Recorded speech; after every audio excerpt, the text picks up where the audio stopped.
반갑습니다. 빵식입니다. 자, 여러분, 이번 시간은 탄핵의 진실 시간입니다. 자, 여러분들도 아시다시피 박근혜 대통령은 죄도 없이 현재 4년 9개월째 불법 인신 감금을 당하고 계십니다. 자, 이놈의 나라는요, 죄도 없는 대통령을 헌법까지 파괴하면서 탄핵을 시키고 감옥에 집어넣고 사면을 해준에 만에 장난질을 하고 있는데요. 그 중에서도 탄핵 재판 과정을 보시면요, 인권이라는 건요, 요만큼도 찾아볼 수 없을 만큼 인민재판을 했었다라는 겁니다. 그뿐만이 아니라 현재 제1야당의 대통령 후보로 나서고 있는 이 윤석열은 박근혜 대통령을 온갖 조작 날조로 탄핵시킨 공으로 서울중앙지검장으로 수직 상승 진급을 했었고요. 당시 중앙지검장이었던 윤석열은 구속기간 만료일을 또다시 불법적으로 별건 수사를 통해 재수감을 시킨 장본인입니다. 자, 결국은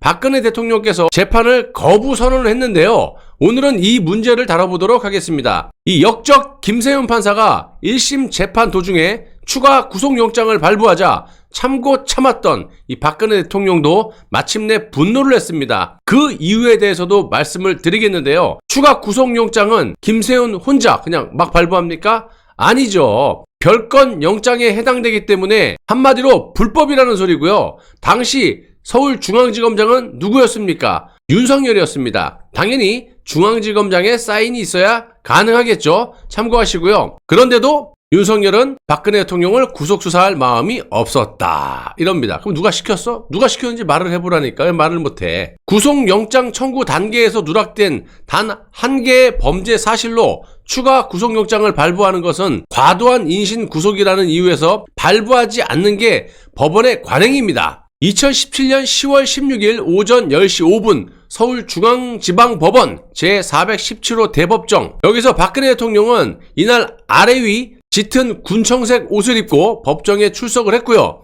잘 끼지 않았던 안경까지 끼고 입정을 하셨습니다. 역적 김세윤 재판장이 재판을 시작하려고 하니까 유영하 변호사가 손을 번쩍 들고 일어났고요. 이런 말을 했습니다. 피고인께서 하신 말씀이 있다고 합니다. 그 말씀을 듣고 나서 재판을 시작해 주시기 바랍니다. 그리고 박근혜 대통령이 준비해온 메모를 보시면서 읽기를 시작합니다. 구속돼서 주 4회씩 재판을 받는 지난 6개월은 참담하고 비참한 시간들이었습니다. 한 사람에 대한 믿음이 상상조차 하지 못한 배신으로 되돌아왔고, 이로 인해 저는 명예와 삶을 잃었습니다. 무엇보다도 저를 믿고 국가를 위해 헌신하시던 공직자들과 국가 경제를 위해 노력하시던 기업인들이 피고인으로 전락해 재판을 받는 걸 지켜보는 것은 참기 힘든 고통이었습니다.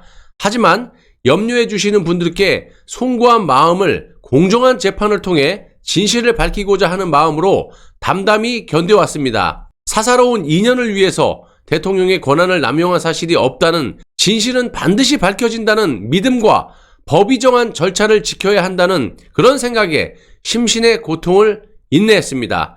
저는 롯데나 SK뿐만 아니라 재임 기간 그 누구로부터도 부정한 청탁을 받거나 들어준 사실이 없습니다. 재판 과정에서도 해당 의혹은 사실이 아님이 충분히 밝혀졌다고 생각합니다. 오늘은 저에 대한 구속기한이 끝나는 날이었으나 재판부는 검찰의 요청을 받아들여 지난 13일 추가 구속영장을 발부하였습니다. 하지만 검찰이 6개월 동안 수사를 하고 법원은 다시 6개월 동안 재판을 했는데 다시 구속수사가 필요하는 결정을 저로서는 받아들이기 어려웠습니다. 변호인들은 물론 저 역시 무력감을 느끼지 않을 수 없었습니다. 그리고 오늘 변호인단은 사의무사를 전해왔습니다. 이제 정치적 외풍과 여론의 압력에도 오직 헌법과 양심에 따른 재판을 할 것이라는 재판부에 대한 믿음이 더는 의미가 없다는 결론에 이르렀습니다. 향후 재판은 재판부의 뜻에 맡기겠습니다. 더 어렵고 힘든 과정을 겪어야 할지도 모르겠습니다. 하지만 포기하지 않겠습니다. 저를 믿고 지지해 주시는 분들이 있고 언젠가는 반드시 진실이 밝혀질 것이라 믿기 때문입니다. 끝으로 법치의 이름을 빌린 정치 보복은 저에게서 마침표가 찍혀졌으면 합니다. 이 사건의 역사적 멍해와 책임은 제가 지고 가겠습니다. 모든 책임은 저에게 묻고 저로 인해 법정에선 공직자와 기업인에겐 관용이 있길 바랍니다. 그리고 나서 박근혜 대통령은 재판을 거부하는 폭탄 선언을 하셨죠. 박근혜 대통령은 재판부를 향해 가볍게 목례를 한 뒤에 법정을 떠나셨고요. 현재까지 무려 4년 9개월 동안 불법 인신 감금 중입니다.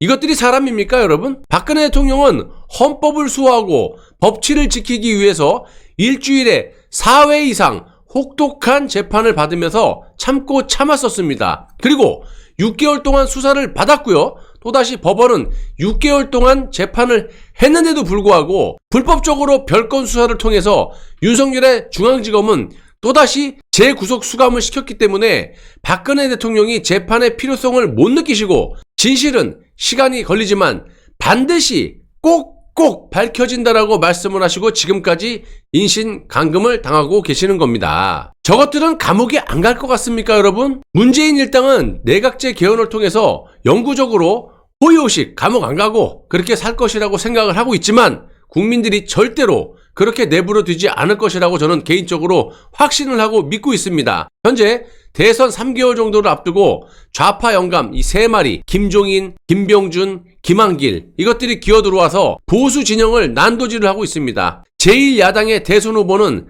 자신이 대통령이 되면 대통령의 권한을 총리에게 던져주고 자신은 껍데기 대통령이라도 한번 해먹겠다.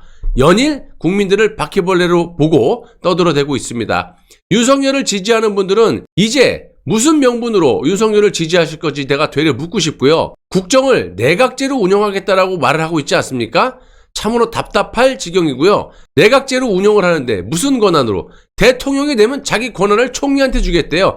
내각제 중심의 국정 운영을 하겠다라고 본인 입으로 얘기하고 있지 않습니까? 그리고 협치를 운운하고 있는데 협치를 할 거면 저들을 어떻게 벌해요? 그리고 대통령 권한을 내려놓는데 총리한테 주는데 그거 우리가 뽑습니까? 무슨 놈의 권한으로 정권 교체를 해서 무슨 놈의 권한으로 전 정권을 감옥에 보낼 수 있고 심판할 수가 있느냐 이 말입니다. 참으로 답답합니다. 현재 여야가 국민들을 속이면서 대한민국에 절대로 어울리지 않는 그런 나라 거덜내는 내각제 개헌을 위해서 목숨을 걸고 있습니다. 민주주의 국가에서 저들의 힘이 센지 국민들의 힘이 센지 본때를 보여줘야 할 때라고 생각합니다. 여러분 나라가 없는데 살아서 뭐합니까? 이런 각오로 저라도 거짓 없는 애국 방송만 제작해서 여러분들께 제공해드리도록 하겠습니다. 시청해주셔서 대단히 감사합니다.